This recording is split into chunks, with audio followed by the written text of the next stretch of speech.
Room ಸಿಕ್ಕಿಲ್ಲ. 7 ಗಂಟೆ ಬರ್ತೀವಿ ಅಂತೇಳಿ 5ವರೆಗೆ ಬಂದಿರೋದ್ರಿಂದ 7 ಗಂಟೆಯವರು ಕಾಯಿರಿ ಅಂದರು. ಹಾಗಾಗಿ ಈ ಟೆಂಪಲ್ಲಿಗೆ ವಿಸಿಟ್ ಮಾಡಬೇಕಿತ್ತು. ಕಾಪು ನ್ಯೂ ಮಾರಿಗುಡಿ ಅಂತ ಕಾಪುಲೇ ಬರುತ್ತೆ. ಸೊ ಬನ್ನಿ ಒಳಗಡೆ ಹೋಗೋಣ. ಸೂರತ್ಕಲ್ ಬೀಚೆಲ್ಲ ಮುಗಿಸ್ಕೊಂಡು ಬಂದಿದ್ದೆ. ಕಾಪುವಲ್ಲಿ ನಾವು ಸ್ಟೇ ಮಾಡಿದ್ವಿ. ಅಲ್ಲಿ ಮಾಡೋ ಅವಶ್ಯಕತೆ ಇರಲ್ಲ, ಬಟ್ ಲೇಟ್ ಆಗುತ್ತೆ ಅಂತ ಸ್ಟೇ ಮಾಡಿದ್ವಿ. ಅಲ್ಲಿಂದ ಸೀದಾ ಹೆಂಗಿದ್ರು ಟೆಂಪಲ್ ಓಪನ್ ಆಗಿತ್ತು. ಇದೆ ಹೊಸ ಮಾರಿಗುಡಿ ಟೆಂಪಲ್ ಅಂತಾರೆ. ಅಂದರೆ ಕಾಪು ಮಾರಿಗುಡಿ ಟೆಂಪಲ್ ಮತ್ತು ಕಾಪು ಮಾರಿಯಮ್ಮ ಟೆಂಪಲ್ ಅಂತಲೂ ಹೇಳ್ತಾರೆ. ಇದು ಕಾಪುಲೇ ಲೊಕೇಟ್ ಆಗಿರ್ತಕ್ಕಂಥದ್ದು. ಹಳೆ ದೇವಸ್ಥಾನವೂ ಇದೆ, ಹೊಸ ದೇವಸ್ಥಾನವೂ ಇದೆ. ಇದು ಹೊಸ್ದಾಗಿ ಮಾಡ್ತಕ್ಕಂಥ ದೇವಸ್ಥಾನ.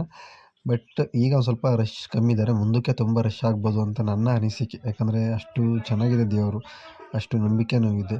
ಮತ್ತು ಲಾಸ್ಟ್ ಇಯರ್ ಸೂರ್ಯಕುಮಾರ್ ಯಾದವ್ದವರು ಏನೋ ಬಂದಾಗ ನ್ಯೂಸ್ ಮಾಡಿದ್ರು ನಾನು. ಅದೇ ದೇವಸ್ಥಾನ ಇದು. ತುಂಬ ಅಂದರೆ ತುಂಬ ಚೆನ್ನಾಗಿದೆ. ನನಗಂತೂ ತುಂಬ ಖುಷಿ ಆಯಿತು, ಇಷ್ಟ ಆಯಿತು. One of the bestest temple I ever ಸಾ. ಗಳೆಲ್ಲ ವಿಡಿಯೋ ಮಾಡೋಕ್ಕೆ ಹೋಗಲಿಲ್ಲ, ಬರೀ ನಾನು ಅಬ್ಸರ್ವ್ ಮಾಡೋದ್ರಲ್ಲೇ ಫುಲ್ ಕಳೆದೋದು. ಅಷ್ಟು ಚೆನ್ನಾಗಿದೆ ದೇವಸ್ಥಾನ. ಅಷ್ಟು ಅದು ನೀವು ಬಂದಾಗ ಎಕ್ಸ್ಪೀರಿಯೆನ್ಸ್ ಮಾಡಬೇಕು. ಎಷ್ಟು ಒಂದಿದು ಹೊಸ ಮಾರಿಗುಡಿ ಟೆಂಪಲ್ ಇದು. ಕಾಪು ಇರೋದು ಹಳೆ ಮಾರಿಗುಡಿ ಟೆಂಪಲ್ಗೆ ಹೋಗೋಣಂತೆ. ಮೊದಲೀಗ ಸನ್ಸೆಟ್ ಆಗ್ತಾಯಿದೆ, ಬೀಚ್ ಕಡೆಗೆ ಹೋಗೋಣ. But one of the bestest temple I had ever seen ಅಂತ ಅಂದ್ಕೊಳ್ಳಿ. ಗಂಟೆ ಯಾರ ಕೊಟ್ಟಿದ್ದಾರೆ, ಏನೋ ಒಂಥರ ಗುಡ್ ಅಟ್ಮಾಸ್ಫಿಯರ್, ಗುಡ್ ವೈಬ್ಸ್. ದೇವಸ್ಥಾನ ಮುಗಿಸ್ಕೊಂಡು ಒನ್ ಆಫ್ ದ ಬೆಸ್ಟೆಸ್ಟ್ ದೇವಸ್ಥಾನ ಟೆಂಪಲ್ ನಾನು ನೋಡಿರೋದ್ರಲ್ಲಿ ಈಗ ಕಾಪು ಬೀಚ್ ಕಡೆ ಹೋಗ್ತಾಯಿದ್ದೀವಿ. ಬನ್ನಿ ಬೀಚ್ ಒಳಗೆ ಹೋಗೋಣ ಅಂತ. ತಲೆ ನೋವ್ತಿದೆ ತುಂಬ. ಸನ್ಸೆಟ್ ನೋಡೋ ಪ್ಲಾನ್ ಇತ್ತು, ಮತ್ತು ಸನ್ಸೆಟ್ ಆಗ್ತಿತ್ತು. ಬಟ್ ಆ ಟೆಂಪಲ್ ಒಳಗೆ ಒಂದು ಸತಿ ಎಂಟ್ರಿ ಆದಮೇಲೆ ಅಲ್ಲಿಂದ ಬರೋಕ್ಕೆ ಮನಸ್ಸಾಗದಿರೋ ಕಾರಣ ತುಂಬ ಲೇಟ್ ಆಯಿತು. ಅಷ್ಟೊತ್ತಿಗೆ ಸನ್ಸೆಟ್ ಆಗಿತ್ತು. ಹಾಗಾಗಿ ಎಂಟರಾಗಿ ಕೂತ್ಕೊಂಡು ಬಂದ್ವಿ. ನೋಡಿ ತೋರಿಸ್ತಾ ಇದ್ದೀವಿ. ಯಶೋದ್ನಲ್ಲಿ ಸಣ್ಣ ಮಕ್ಕಳು ಗೇಮ್ ಪ್ಲೇ.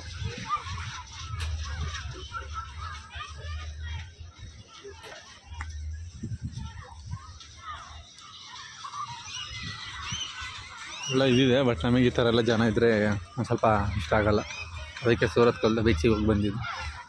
ನೋಡಿ ಅಲ್ಲೋಗಿ ಎಷ್ಟು ಜನ ನೋಡ್ದವ್ರೆ.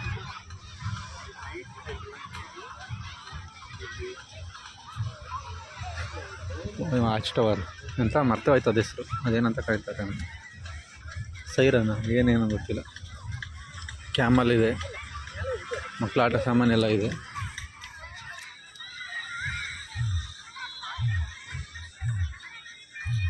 360 ಏನೇನೋ ಇಟ್ಟವ್ರಪ್ಪ. ಚೆನ್ನಾಗಿದೆ. ಎಷ್ಟೋ ಸತಿ ಕ್ಯಾಮ್ರಾ ನೋಡೋದೇ ಮರ್ತಿದ್ದೀನಿ ನಾನು ಇತ್ತೀಚೆಗಂತೂ. ಸಂಜೆ ತಲೆ ಜಾಸ್ತಿ ಆಗ್ತದೆ ಅಂತ ಇದು ಮಾಡ್ತಾರೆ. ಬಟ್ ಇದು ಮೇನ್ ಅಟ್ರಾಕ್ಷನ್ ಪಾಯಿಂಟ್. ಈಗಲೇ ಸನ್ಸೆಟ್ ಆಗಿದೆ. ಒಂದು ಅರ್ಧ ಗಂಟೆ ಕಾಲು ಗಂಟೆ ಅಷ್ಟೇ. ಇವನು ನೋಡಲ್ಲ, ಯಾರೋ ಈಜು ಹೊಡಿತಾರೋ ಅವನ ಮೇಲೆ ಹೊಡಿತಾನೆ ಗಾಡಿ ಅಂತಾಗಿ. ನಾವೇ ಹೊಡಿಬೇಕು, ಅವ್ರು ಓಡಿಸೋದಾಗ ಮಜಾ ಬರೋಲ್ಲ ಅದು ಅಲ್ಲ. ಹೋಗೋಣ ಈಗ. ಮಜು ಬಾಯಿಲಿ ಹೋಯ್. ವಿತೌಟ್ ಟೆನ್ಷನ್ ನಾವು ಒಂದು 10 ನಿಮಿಷನಾದ್ರು ಆರಾಮಾಗಿ ಕೂತ್ಕೋಬೋದು. ಅಂದರೆ ಮೌಂಟೈನ್ ನೋಡಿದಾಗ, ಗ್ರೀನರಿ ನೋಡಿದಾಗ, ದಟ್ಟಾರಣ್ಯ ನೋಡಿದಾಗ, ಇಂಥ ಸಮುದ್ರಗಳು ನೋಡಿದಾಗ ನೆಮ್ಮದಿಯಾಗಿ ಪೀಸಾಗಿ ಯಾವುದೇ ಕೆಲವು ಕಾಲಗಳು ಆರಾಮಾಗಿ ಕೂರ್ಬೋದಲ್ಲ. ನಿಮ್ಮ ಪ್ರಕಾರ ಏನನ್ಸುತ್ತೆ? So let's move. ಆರಾಮಾಗಿ ಕೂತಿದ್ದಾನೆ ಅಣ್ಣ, ಏನೋ ಯೋಚನೆ ಮಾಡ್ತಾ ಇದ್ದಾನೆ. ನಾವು ಸ್ವಲ್ಪ ಹೊತ್ತು ಕೂತ್ಕೊಳ್ಳೋಣ. ಕುತ್ಕೊಂಡು ನೋಡ್ತಾ ಇದ್ದಾರೆ. ಎಷ್ಟು ದೂರದವರೆಗೂ ಹಾಯಿಸ್ಬೋದಲ್ವ ಕಣ್ಣ, ಎಲ್ಲಿಂದ ಎಲ್ಲಿವರೆಗೂ ಹಾಯಿಸ್ಬೋದು. ಇದು ಬೆಳಗಿಂದು ಎಳೆ ಬೆಳಕು, ಈಗಿನ ಬೆಳಕು ಒಂಥರ ನೆಮ್ಮದಿ ಮನಸ್ಸಿಗೆ. ನೋಡ್ತಾ ಕೂತಿರ ಅಲೆಗಳು ಬರ್ತಾ ಇರೋದು ಅಲ್ಲಿಂದ.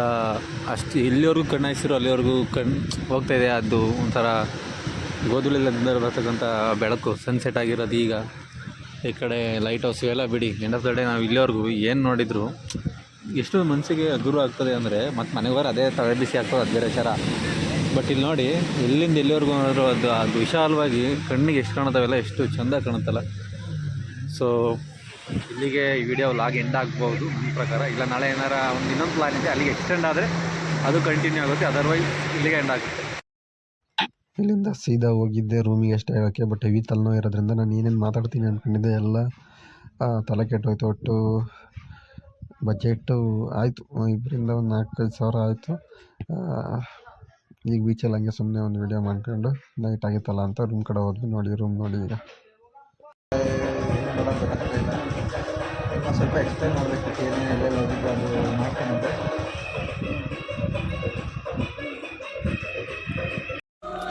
ಸೊ ಈಗ ಎಷ್ಟು ಟೈಮು? 8 ಗಂಟೆ ಆಯಿತು. ಈಗ ಊಟ ಮಾಡಿ ಆರಾಮಾಗಿ ಮಲ್ಕೊಳ್ಳೋದೆ. ಏನಿದು ಮಶ್ರೂಮ್ ಮಂಚೂರಿಯನಾ? ಯಾವ ಥರ ಮಾಡಿ?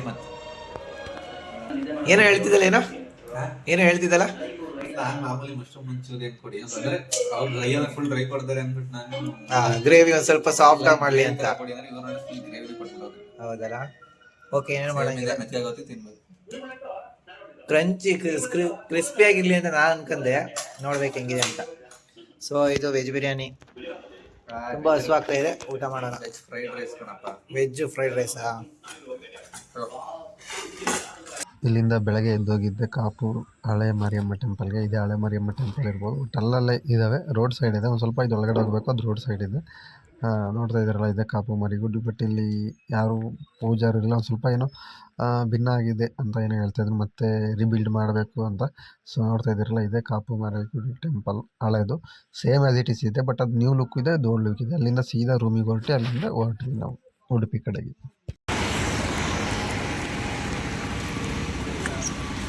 ಅಲ್ಲಿಂದ ಹೊರಟಿದ್ದೆ. ಒಂದು ಸ್ವಲ್ಪ ಇಂಟೀರಿಯರ್ ರೋಡ್ ತೊಗೊಂಡ್ವಿ, ಅಂದರೆ ಮೇನ್ ರೋಡ್ ಬಿಟ್ಬಿಟ್ಟು ಒಳಗಡೆ ರೋಡ್ ತೊಗೊಂಡು ಕೋಸ್ಟಲ್ ರೀಜನಲ್ಲೇ 13 ಕಿಲೋಮೀಟರ್ಸ್ ಉಡುಪಿಗೆ ಹೋದ್ವಿ. ಈಗ ನೋಡ್ತಾ ಇರ್ಬೋದು ನಿಮಗೆ, ಇದು ನೋಡ್ತಾ ಇದ್ರೆ ಏನೋ ಒಂಥರ ಮಳೆಗಾಲದಲ್ಲಿ ಯಾವ ಥರ ಇರ್ಬೋದು ಅಂತ ಫೀಲ್ ಮಾಡ್ತಾ ಒಳ್ಳೆ ಕೇರಳ ವೈಬು ಕೊಡ್ತಾಯಿತ್ತು, ಒಂದು ಕಡೆ ಗೋವಾ ವೈಬು ಕೊಡ್ತಾಯಿತ್ತು. ಬಟ್ ಇಲ್ಲೆಲ್ಲ ನಾನು ಹೋಗಿಲ್ಲ, ಬಟ್ ಸಿನಿಮಾದಲ್ಲಿ ನೋಡಿದಂಗೆ ಈ ಚೆನ್ನಾಗಿತ್ತು. ಸೈಪ್ರಸ್ ಶಾಲೆ ನೋಡಿದಾಗ ಆ ಫೀಲು ಆ ಥರ. ಈಗ ಇಲ್ಲಿಂದ ಅಂದರೆ ಅಲ್ಲಿಂದನೂ ಬೀಚ್ ಎಂಟ್ರಿ ಆಯಿತು, ಬಟ್ ಇಲ್ಲಿಂದ ಫುಲ್ ವೈಡ್ ಆ್ಯಂಗಲಲ್ಲಿ ಬೀಚ್ ಎಂಟ್ರಿ ಆಯಿತು. Mattu beach same as it is Maravanthe beach ಥರನೇ ಇಲ್ಲಿಂದ ಶುರು ಆಗುತ್ತೆ. ಅಂದರೆ ಅಕ್ಕಪಕ್ಕ ಕಲ್ಲಿಂದ ಇರ್ತಕ್ಕಂಥದ್ದು, ಆ ಕಡೆ ಹೊಳೆ, ಈ ಕಡೆ ಸಮುದ್ರ, ಮಧ್ಯದ ರೋಡ್ ಇರೋದು. ಈಗ ನೋಡ್ತಾ ಇರಿ, ಇದೇ ಹೇಳಿದ್ದು ಗೋವಾ ವೈಬ್ಸ್ ಕೊಡ್ತು ಅಂತ.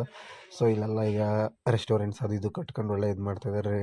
ಬೀಚ್ ವ್ಯೂ ರೆಸಾರ್ಟ್ ಲೈಕ್ ತುಂಬ ಚೆನ್ನಾಗಿದೆ ನೋಡಿ. ಎಲ್ಲ ಮರಗಳು ಸಮುದ್ರದ ಕಡೆಗೆ ಆಲ್ಮೋಸ್ಟ್ ಅಲ್ಲಿ ಬಾಗಿರ್ತಕ್ಕಂಥದ್ದು. ಒಳ್ಳೆ ವ್ಯೂ ತುಂಬ ಇದೆ. ಈಗ ಚಳಿಗಾಲ ಆಗಿರೋದ್ರಿಂದ ಒಂದು ಸ್ವಲ್ಪ ತುಂಬ ಜನಗಳು ಇದ್ದರು ಅಂತ ಹೇಳೋಕ್ಕಾಗಲ್ಲ, ಇಲ್ಲ ಅಂತಲೇ ಹೇಳಲ್ಲ, ಮೀಡಿಯಮ್ ಆಗಿದ್ರು ನೋಡಿ. ಆ ಕಡೆ ನೋಡ್ತಾ ಇರೋದು ಹೊಳೆ, ಈ ಕಡೆ ನೋಡ್ತಾ ಇರೋದು ನೀವು ಸಮುದ್ರ.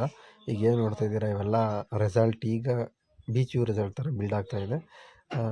ಇದೆ ಒಟ್ಟು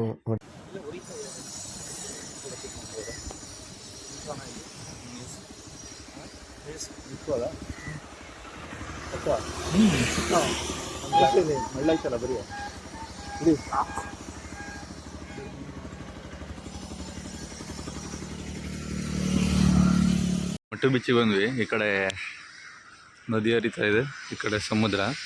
ಬಟ್ ಇಲ್ಲಿ ಏನಂದರೆ ಫುಲ್ಲು ಮೀನು ವಾಸನೆ, ಒಂಥರ ಅಸಹ್ಯ ಫೀಲ್ ಆಗ್ತಾ ಇದೆ ಇತ್ತು. ಬಟ್ ಆ ಕಡೆ ಎಲ್ಲ ಒಳ್ಳೆ ಲೊಕೇಶನ್ ಇತ್ತು. ಬಟ್ ನೋ ಪಾರ್ಕಿಂಗ್ ಅಂತ ಹಾಕಿರೋ, ಸುಮ್ಮನೆ ಯಾಕೆ ಪಾರ್ಕಿಂಗ್ ಮಾಡೋಣ ಅಂತ ಒಂದು ಸ್ವಲ್ಪ ಮುಂದೆ ಬಂದ್ವಿ. ಇದು ಮಟ್ಟು ಬೀಚ್.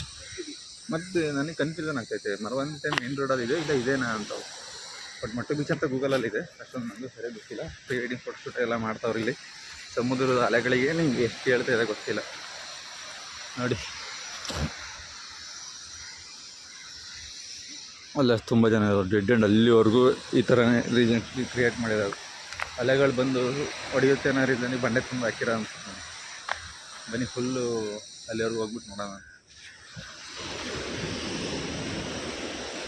ಬೆಳಗ್ಗೆ ಎದ್ದಾಗ ಕಾಪುದಲ್ಲಿ ಹೊಸ ಟೆಂಪಲು, ಹಳೆ ಟೆಂಪಲ್ ನೋಡಿಕೊಂಡು ಮತ್ತೆ ಈಗ ಮಟ್ಟು ಬೀಚಿಗೆ ಬಂದಿದ್ದೀವಿ. ಇಲ್ಲಿಂದ ನಾವು ಎಗೇನ್ ನೋಡಿ ಎಷ್ಟೊಂದು ಪ್ಲಾಸ್ಟಿಕ್ ಹಾಕೋರು ತಂದು ತಿಂದು ಎಣ್ಣೆ ಕುಡ್ದು ಎಲ್ಲ ಯಪ್ಪ.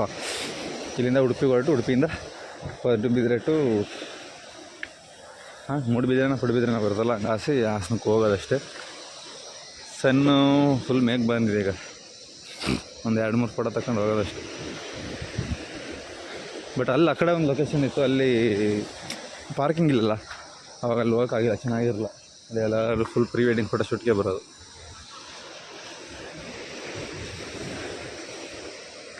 ನೋಡಿ ಎಲ್ಲ ತಗೊಂಡು ತಿಂತಾರೆ ಅನ್ಸುತ್ತೆ. ಮೇಬಿ ಇವೆಲ್ಲ ಬಿಡಿಸ್ತಾ ಇರ್ತಾರಲ್ಲ, ಅದು ಮುಂಬೈಯವರು ವ್ಲಾಗ್ ಮಾಡ್ತಾ ಇರ್ಬೇಕಾದ್ರೆ ನೋಡಿದ್ದೀನಿ ಇವಾಗ. ಬಟ್ ಇನ್ನು ಮುಂದಕ್ಕೆ ಹೋದರೆ ಜಾರುವ ಸಂಭವ ಹೆಚ್ಚು. ಸಾಕು ಇಲ್ಲಿ ಎಲ್ಲ ಈಜೊಡೆಯಕ್ಕೆ ಹೋಗಿದ್ದಾರೆ. ಬಟ್ ಇಲ್ಲಿ ಈಜೊಡೆ ಝೋನ್ ಅಲ್ಲಲ್ಲ, ಗಾಡಿ ಕಾಣಂಗೆ ನಿಲ್ಸಿರಾಗದು ನಾನು.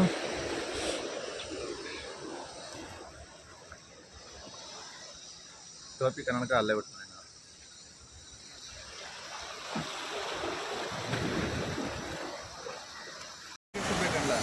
ಹಾಂ, ಇಂಥ ಸ್ಟ್ರಾಂಗೆಸ್ಟ್ ಸಿಗಬೇಕು. ಸ್ಟ್ರಾಂಗೆಸ್ಟ್ ಹುಡುಕ್ಬೇಕಲ್ಲ ಅಲ್ಲಿ. ನಾನು 2-3 ಅಂತ ಹೊಡ್ತಿದ್ದೀನಿ ಬೇಜಾನ್. ನಿನ್ನ ಇಲ್ಲಿ ಮೆಲ್ಪೇಲಿ ಜೋಡಿ ನಾನು ಕಪ್ಪೆ ಚಿಪ್ ಹುಡುಕ್ಬೇಕು. ಹಾಂ, ಕಪ್ಪೆ ಚಿಪ್ ಹುಡುಕಿದ್ರು ಸಾಲಲ್ಲ, ಹಂಗಿರುತ್ತೆ. ಅಷ್ಟು ಹುಡುಕ್ಬೇಕು ಅನ್ಸುತ್ತೆ ಗೊತ್ತಾ. ಹಾಂ, ಶೆಲ್ಸು.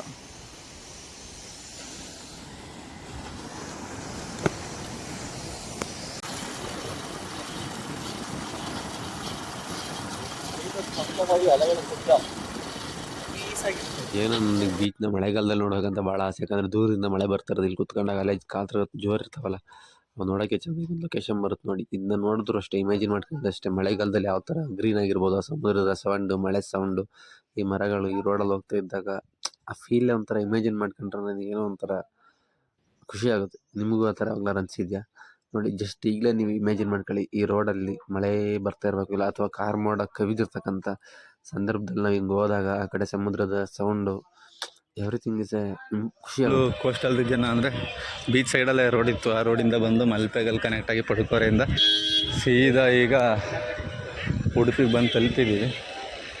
ಉಡುಪಿ ಟೆಂಪಲ್ಗೆ ಹೋಗ್ಬೇಕು. ಈಗ ಹೆವಿ ಬಿಸಿಲಿದೆ ಇಲ್ಲಂತೂ ಬೆಳಗ್ಗೆ. ನೆನ್ನೆ ಮಂಗಳೂರಲ್ಲಿ ಅಷ್ಟು ಫೀಲ್ ಆಗಲಿಲ್ಲ. ಬನ್ನಿ ಹೋಗೋಣ. ಈಗ ಇಲ್ಲೆಲ್ಲ ಬೈಕ್ ಪಾರ್ಕ್ ಮಾಡಿ ಬಂದಿದೆ ತುಂಬ ವರ್ಷದ ಹಿಂದೆ. ಬಟ್ ಈಗ ಸೀದಾ ಉಡುಪಿ ಶ್ರೀಕೃಷ್ಣ ಮಠಕ್ಕೆ ಹೋಗೋಣ. ಇಲ್ಲಿ ಮುಗಿದ್ರೆ ಸೀದಾ ಡೈರೆಕ್ಟ್ ಹಾಸನ. ಬೀಚ್ ಸೈಡಲ್ಲೇ ಬಂದಿದೆ. ಅದು ಆ ಕ್ಲಿಪ್ ಹಾಕಿರ್ತೀನಿ ನೋಡಿ ಎಷ್ಟು ಚೆನ್ನಾಗಿದೆ ಅಂತ. ಮರುವಂತೆ ಥರನೇ ಸೇಮ್ ಫೀಲ್ ಇದೆ. ಮಟ್ಟು ಬೀಚು ಚೆನ್ನಾಗಿದೆ ಏನೋ ಅಂತ. ನೆಕ್ಸ್ಟ್ ಅಲ್ಲೆಲ್ಲ ಬೀಚ್ ನೋಡ್ಕೊಂಡು ಉಡುಪಿಗೆ ಬಂದಿದ್ದೆ ಲೇಟ್ ಆಯಿತು. ಮತ್ತು ಅದೇನೇನೋ ಮಾಡ್ತಾಯಿದ್ರು ಅಂತ ರಾಜಕೀಯ ಇದೆ ಅಂತರು.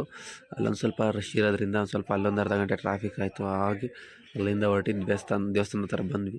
ಈ ದೇವಸ್ಥಾನಕ್ಕೆ ನಾನು ಒಂದು 2-3 ಸತಿ ಬಂದಿದ್ದೀನಿ. ಬಟ್ ಕರೆಕ್ಟಾಗಿ ಕೃಷ್ಣನ ಕನಕನ ಕಿಂಡಿ ಅಂತಾರೆ, ಅಥವಾ ಕೃಷ್ಣನ ಇದ್ದಿದ್ದೆಲ್ಲ ದೇವರು ಅದು ಇಲ್ಲಿ ಅಂತಲೇ ನಂಗೆ ಗೊತ್ತಿರಲಿಲ್ಲ. ಬಟ್ ಆವಾಗೆಲ್ಲ ಇಷ್ಟೊಂದು ರಶ್ ಇರಲಿಲ್ಲ. ಆವಾಗ ಇನ್ನೂ ಒಂಥರ ಫ್ರೆಂಡ್ಲಿ ಆಗಿತ್ತು. ಸೊ ಈಗ ಇನ್ನೇನು ಟೆಂಪಲ್ ನಿಯರ್ ಇದ್ದೀವಿ. ಈಗ ಟೆಂಪಲ್ ಒಳಗಡೆ ಹೋಗಬೇಕು. ಇಲ್ಲಿಂದನೇ ಎಂಟ್ರಿ ಆಗೋದು. ನಾವೇನಿಲ್ಲೇನು ಊಟ ಮಾಡೋಕ್ಕೆ ಹೋಗಿಲ್ಲ, ಯಾಕಂದರೆ ಬೆಳಗ್ಗೆನೂ ತಿಂಡಿ ತಿಂದಿರಲಿಲ್ಲ. ಹಾಗಾಗಿ ಹೊರಗಡೆ ಊಟ ಮಾಡಿದ್ವಿ. ಬಟ್ ಇಲ್ಲಿ ನಾನು ಇವನಿಗೆ ಟಿಕೆಟಿಗೆ ದುಡ್ಡು ಕೊಟ್ಬಿಟ್ಟು ಎಂಟ್ರಿ ಆಗ್ತಾರಲ್ಲ ಅದು ಆಗನ ಕಾಣೋ ಅಂತ ಹೇಳಿದೆ. ಬಟ್ ಅವ್ನು ಬೇಡ ಅಂತ. ಬಟ್ ಆ ಮೂಮೆಂಟಮೇಲೆ ನಾವು ಅರ್ಧ ಗಂಟೆಗೆ ಪೂಜೆ ಮಾಡ್ತಾ ಇರೋದ್ರಿಂದ ಒಂದು ಸ್ವಲ್ಪ ಡಿಲೇ ಆಯಿತು. ಡಿಲೇ ಅಂದರೆ 2 ಅವರ್ಸ್ ಮೇಲೆ ಆಯಿತು. 2 ಅವರ್ಸ್ ನಿಂತು ಜಾಗದಲ್ಲೇ ನಿಂತು ತುಂಬ ಹೊತ್ತು ಆದಮೇಲೆ ಹೋಗಿ ಆ ರಶಲ್ಲಿ ನೋಡ್ಕೊಂಡು, ಇನ್ ಕೇಸ್ ಏನಾದ್ರು ನಾವು ಟಿಕೆಟ್ ತಗೊಂಡಿದ್ರೆ ಬೇಗನೆ ಮುಗಿದೋಗೋದು. ನೋಡ್ತಾ ಇದ್ದಾರಲ್ಲ, ಈ ಪೂಜೆ ಆಗಬೇಕಾದ್ರೆ ಜನನ ನಿಲ್ಲಿಸಿದ್ರು. ಇದೇ ಶ್ರೀಕೃಷ್ಣ. ನಾನು ಇದೇ ಫಸ್ಟು ನೋಡಿದ್ದು, ಡೈರೆಕ್ಟಾಗಿ ನೋಡೋದು. ಬಟ್ ಟಿ ವಿಲಿ ನಿಮಗೋಸ್ಕರ ರೆಕಾರ್ಡ್ ಮಾಡಿ ತೋರಿಸ್ತಕ್ಕಂಥದ್ದು. ಬಟ್ ಏನಾದರೂ ನಾವು ಅವತ್ತು ಟಿಕೆಟ್ ತಗೊಂಡೋಗಿದ್ರೆ ಬೇಗ ಅರ್ಧ ಗಂಟೆಲ್ಲ ಮುಗಿದ್ಬಿಟ್ಟು ಹೋಗೋದು. ಇದು ಉಡನ್ ರಥ ಮಾಡಿದ್ದಾರೆ. ಒಳ್ಳೆ ವೆಲ್ ಆ್ಯಂಡ್ ಗುಡ್, ಚೆನ್ನಾಗಿದೆ. ಬಟ್ ಬಿಸಿಲಲ್ಲಂತೂ ಹಿಂಸೆ ಅನಿಸುತ್ತೆ. ಇಲ್ಲಿಗೆ ಈ ಬ್ಲಾಗ್ ಮುಗೀತು. ಇನ್ನು ಹಾಸನದ ಕಡೆಗೆ ಹೊರಟ್ವಿ. ಹೆವಿ ಬಿಸಿಲಂದರೆ ಬಿಸಿಲು ಮಾಡೋ ಒಂದು ತಿಂಗಳಾದಮೇಲೆ ಹಾಸನಿಂದ ಶಿವಮೊಗ್ಗ ಬಂದು ಅದ್ರ ಡೀಟೇಲ್ಸ್ನ ಈಗ ಹೇಳ್ತಾ ಇದ್ದೀನಿ. ಅಂದರೆ ನಾವು ಹೊರಟಿದ್ದು ತಾರೀಕು ಮರ್ತೋಗಿದೆ, 2025 ನಿಯರ್ ಇರ್ಬೋದು. ಹಾಗೆ ಬಜೆಟ್ ಬಂದು ಒಂದು 2ರಿಂದ ಒಂದು 5,000 ಆಯಿತು. ಲಿಮಿಟಲ್ಲಿ ಇನ್ನೂ ಹೋಗ್ಬೋದಿತ್ತು. ಬಟ್ ಎಲ್ಲ ಒಂದೊಂದು ಟೈಮ್ ಆ ಕಡೆ ಹೋಗುತ್ತೆ, ಈ ಕಡೆ ಹೋಗುತ್ತೆ. ಅಲ್ಲಿಂದ ಅಂದ್ಕೊಂಡಿದ್ದ ಪ್ಲೇಸ್ ಎಲ್ಲ ಕವರ್ ಮಾಡಿದ್ವಿ. ಉಡುಪಿಗೆ ಹೋದ್ವಿ. ಉಡುಪಿಲಿ ಅದು ಮುಗಿಯೋತ್ತಿಗೆ ಸುಸ್ತಾಗೋಯ್ತು. ಅಲ್ಲೆಲ್ಲ ಮುಗಿಸ್ಕೊಂಡು ಸೀದಾ ಉಡುಪಿಲೇ ಮಧ್ಯಾಹ್ನ 1 ಗಂಟೆನೇ 2 ಗಂಟೆನೇ ಆಗಿತ್ತು. ಹಾಸನ ಬರೋತ್ತಿಗೆ 6-7 ಗಂಟೆ ಆಯಿತು. ಬಂದ್ವಿ. ಏನು ಅಷ್ಟೊಂದು ಏನಿಲ್ಲ. Everything is going good. But ನೀವು ಹೋದರೆ, ನಾವು ಹೋಗಿದ್ದು ಯಾವ ಥರ ಅಂದರೆ, ಮೊದಲು ಸುಬ್ರಹ್ಮಣ್ಯ ಹೋದೆ. ಸುಬ್ರಹ್ಮಣ್ಯದಿಂದ ವನದುರ್ಗ ಹೋದೆ. ವನದುರ್ಗದಿಂದ ಕೊರಗಜ್ಜ ಹೋದೆ. ಕೊರಗಜ್ಜದಿಂದ ಕಾಪುಗೆ ಬಂದೆ. ಕಾಪುಯಿಂದ ಸೀದಾ ಕಾಪುಲೆ ಸ್ಟೇ ಆಗಿ ಅಲ್ಲಿಂದ ಉಡುಪಿಗೆ ಹೋಗಿದ್ದು. ಬಟ್ ಈ ರೀಜನಲ್ಲೇ ಒಂದು 2 ಬೀಚ್ ಆಗಿರ್ಬೋದು, ಬೀಚ್ ರೀಜನ್ ಇರ್ಬೋದು. ಒಂದು ಒಳ್ಳೆ ಎಕ್ಸ್ಪೀರಿಯೆನ್ಸ್ ಇತ್ತು. ನೀವು ಏನಾದ್ರು ಹೋದರೆ, ನಾವು ಅಷ್ಟೇ ವೀಕೆಂಡಲ್ಲಿ ನಾನು ಪ್ರಿಫರ್ ಮಾಡಲ್ಲ, ನಾರ್ಮಲ್ ಡೇಸಲ್ಲೇ ಪ್ರಿಫರ್ ಮಾಡೋದು. ಯಾಕಂದರೆ ನಾರ್ಮಲ್ ಡೇಸಲ್ಲಿ ಯಾರೂ ಜಾಸ್ತಿ ಜನ ಇರೋಲ್ಲ ಅನ್ನೋದೊಂದು. ಮತ್ತು ಫ್ರೀನೆಸ್ ಇರಬೇಕು, ಅಮೌಂಟು ಹಂಗೆ ಇರಬೇಕು. ಇವತ್ತು ಇಲ್ಲೂ ಇಷ್ಟ ಆಯಿತು, ಇಲ್ಲಿ ಉಳ್ಕೊಳ್ಳಂಗಿರಬೇಕು. ಬಟ್ ಸದ್ಯಕ್ಕೆ ಆ ಮಟ್ಟಿಗೆ ಇನ್ನೂ ನಾನು ಸ್ಟೇಬಲ್ ಆಗಿಲ್ಲ. ನನಗಿರೋದು ಇಷ್ಟೇ, ಹೋಗಬೇಕು, ನೋಡಬೇಕು, ಅಲ್ಲೇ ಇಷ್ಟ ಆಯಿತು ಅಲ್ಲೇ ಉಳ್ಕೋಬೇಕು. ನನಗೆ ಈ ಥರ ಪ್ಲ್ಯಾನಿಂಗ್ ಹಾಕ್ಕೊಂಡು ಈ ಟೈಮಲ್ಲಿ ಹೋಗಬೇಕು, ಈ ಥರ ಇಷ್ಟೇ ಇರಬೇಕು ಅನ್ನೋದು ನನಗೆ ಇಷ್ಟ ಆಗೋಲ್ಲ. ಈಗ ಹೋದ್ವಾ ಅನ್ಪ್ಲಾನೆಡ್. ಬಟ್ ಆ ಪ್ಲೇಸಿಗೆ ಹೋಗಬೇಕು, ಯಾವ ಥರ ಹೋಗ್ಬೇಕು ಅನ್ನೋದು ಪ್ಲಾನ್ ಇರಬೇಕು. ಅಲ್ಲಿ ಎಷ್ಟೊತ್ತು ಇರಬೇಕು, ಏನು ಮಾಡಬೇಕು ಅನ್ನೋದು ನಮಗೆ ಬಿಟ್ಟಿದೆ. ಅಲ್ಲಿ ಹೋದಾಗ ಖುಷಿ ಆಯಿತಾ ಇರೋಣ, ಬೇಜಾರಾಯಿತಾ ಎಕ್ಸಿಟ್ ಆಗೋಣ. ಈ ಥರ ಪಾಲಿಸಿಲಿ ನಂದಿರೋದು. So overall something I missed ಅನಿಸುತ್ತೆ. ಆಗಲೇ ರೆಕಾರ್ಡ್ ಮಾಡಬೇಕಿತ್ತು. ಒಂದು ಸ್ವಲ್ಪ ಏನೇನೋ ಕಾರಣಾಂತರಗಳಿಂದ ಇವತ್ತು ರೆಕಾರ್ಡ್ ಮಾಡ್ತಾಯಿದ್ದೀನಿ. ಇವಾಗ ಒಂದು 2026 ಫೆಬ್ರವರಿ ಆಗಿದೆ. ಅದು 2025 ಡಿಸೆಂಬರಲ್ಲಿ ರೆಕಾರ್ಡ್ ಮಾಡಿದ್ದು. ಅದಕ್ಕೆ ಈ ಕ್ಲಿಪ್ ಜಾಯಿನ್ ಮಾಡ್ತಾಯಿದ್ದೀನಿ. ಸೊ ಐ ಹೋಪ್ ಈ ವಿಡಿಯೋ ಹಂಗೆ ಕ್ಯಾಶುವಲ್ ಆಗಿತ್ತು ಅಂತ ಭಾವಿಸ್ಬಿಟ್ಟು ಇಲ್ಲಿಗೆ ಎಂಡ್ ಮಾಡ್ತಾಯಿದ್ದೀನಿ. ಮತ್ತು ಇಲ್ಲಿ ಈ ಊರಿಗೆ ನಿನ್ನೆ ಬಂದೆ. ಈ ಊರಿನ ವ್ಲಾಗು ಸ್ವಲ್ಪ ದಿವಸ ನಂತರ ಬರ್ಬೋದು, ಬಟ್ ರೆಕಾರ್ಡ್ ಮಾಡ್ತೀನಿ, ಯಾವಾಗ ಅಪ್ಲೋಡ್ ಮಾಡ್ತೀನಿ ನನಗೆ ಗೊತ್ತಿಲ್ಲ. ಸೊ ನನಗೆ ಎಂತ ಯೂಟ್ಯೂಬಲ್ಲಿ ಅರ್ನ್ ಮಾಡೋದಕ್ಕಿಂತ ನನಗೆ ಮೆಮೊರೀಸ್ ಕಲೆಕ್ಟ್ ಮಾಡ್ಕೊಳ್ಳೋದು ಭಾಳ ಮುಖ್ಯ ಆಗಿರತಕ್ಕಂಥದ್ದು. ಹಾಗಾಗಿ ಅದು ಬಿಟ್ಬಿಟ್ಟು ನಾನು ಎಂಡ್ ಆಫ್ ದ ಡೇ ಮುಂದೊಂದು ದಿವಸ ಕೂತ್ಕೊಂಡ್ರು ಇವೆಲ್ಲ ನನಗೆ ಕೂತ್ಕೊಂಡು ನೋಡಿದಾಗ ಇಲ್ಲೆಲ್ಲ ಹೋಗಿದ್ವಿ ಹಿಂಗಿತ್ತು ಅನ್ನೋದು ಬರಬೇಕು. ಸುಮ್ಮನೆ ಡೈಲಿ ವ್ಲಾಗ್ ಅಷ್ಟೊಂದು ಇಷ್ಟ ಆಗಲ್ಲ. ನೋಡೋಣ, ಇಫ್ ಇನ್ ಕೇಸ್ ಅದರಲ್ಲೂ ನನಗೆ ಮೆಮೊರಬಲ್ ಆಗುತ್ತೆ ಅನ್ನೋ ರೀಸನ್ ಇದ್ದರೆ ಮಾಡ್ತೀನಿ. ಬಟ್ ನನ್ನ ವ್ಲಾಗಲ್ಲಿ ತುಂಬ ಜನ ತೋರಿಸೋದಾಗಲಿ ಅಥವಾ ಏನೇನು ಕಂಟೆಂಟ್ಗೋಸ್ಕರ ಐ ಡೋಂಟ್ ಲೈಕ್ ದಟ್. ನನಗೆ ನನ್ನ ಜೊತೆ ಯಾರಿರ್ತಾರೋ ಅವ್ರು ಮಾತ್ರ ನನ್ನ ಲೈಫ್ ಜರ್ನಿ ಉದ್ದಕ್ಕೂ ಅದು ನೋಡೋಕೆ ಇಷ್ಟಪಡ್ತಕ್ಕಂಥ ವ್ಯಕ್ತಿಗಳ ಜೊತೆ ಮಾತ್ರ ನಾನು ವ್ಲಾಗ್ ಮಾಡೋದು. ಇನ್ನು ಕ್ಯಾಶುವಲ್ ಆಗಿ ನಾನು ಇಷ್ಟಪಡಲ್ಲ. Vlog is as reaching and people connection, yeah I like that. But ಸ್ವಲ್ಪ ಸಮಾಜದ ಒಳಗಡೆ ಇರ್ತಕ್ಕಂಥ ಒಂದು ಸ್ವಲ್ಪ ಹಿಂಸೆ ಅನಿಸ್ಬಿಡುತ್ತೆ. ಸೊ ಹೋಪ್ ಈ ವಿಡಿಯೋ ಎಲ್ರಿಗೂ ಇಷ್ಟ ಆಗಿದೆ ಅಂತ ಇಲ್ಲಿಗೆ ಮುಗಿಸ್ತಾ ಇದ್ದೀನಿ. ನೆಕ್ಸ್ಟ್ ವಿಡಿಯೋದಲ್ಲಿ ಸಿಗೋಣ. ಅಲ್ಲಿವರೆಗೂ ನೋಡ್ತಾ ಇರಿ CM ಟಾಕೀಸ್. ಸೊ ನೀವು ನಿಮ್ಮ ಮೆಮೊರೀಸ್ನ ಮತ್ತು ಎಕ್ಸ್ಪೀರಿಯೆನ್ಸ್ನ ರೆಕಾರ್ಡ್ ಮಾಡ್ಕೊಳ್ಳಿ, ಮತ್ತು ಆದರೆ ರೆಕಾರ್ಡ್ ಮಾಡ್ಕೊಳ್ಳಿ ಆ್ಯಂಡ್ ಸೇವ್ ಮಾಡಿಟ್ಕೊಳ್ಳಿ ಅಷ್ಟೆ. ಯಾವುದು ಯೂಟ್ಯೂಬ್ ಮಾಡ್ತೀನಿ ಅಂತ ಮಾಡಿದ್ರು ಯೂಟ್ಯೂಬಲ್ಲಿ ನಾನು ಮಾಡ್ತೀನಿ ಅಂತ ಮಾಡೋಕೆ ಹೋಗ್ಬೇಡಿ. ನನ್ನ ಮೆಮೊರೀಸಿಗೋಸ್ಕರ ಮಾಡ್ತೀನಿ, ನನ್ನ ಖುಷಿಗೋಸ್ಕರ ಮಾಡ್ತೀನಿ ಅಂದ್ಕೊಳ್ಳಿ. ಯಾರಿಗೂ ತಲೆ ಕೆಡಿಸ್ಕೊಳ್ಳೋಕೆ ಹೋಗಬೇಡಿ. That's your life, your choice. Thank you.